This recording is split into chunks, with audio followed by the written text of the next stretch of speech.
Well, the damage caused by the New Year flood is becoming more evident in Alexander County. Folks in Olive Branch are cleaning up the mess the water left behind, and they're getting help from a volunteer group that knows firsthand about dealing with disaster. Loretto Cruz reports.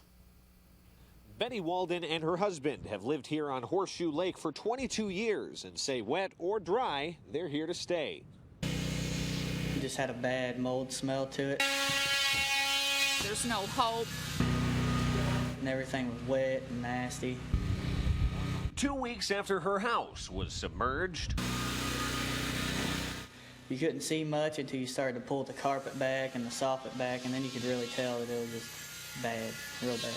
Betty Walden returned home to find the soggy aftermath of the New Year flood held more questions than answers. You know, is there a God?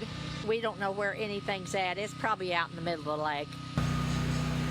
To Donny Hicks and nearly 24 volunteers from Harrisburg First Baptist Church, those questions are all too familiar. How am I going to rebuild? I'm not going to have the money, this kind of thing. I just wanted to give back to the people that helped me and help out my part and do what I can to help other people.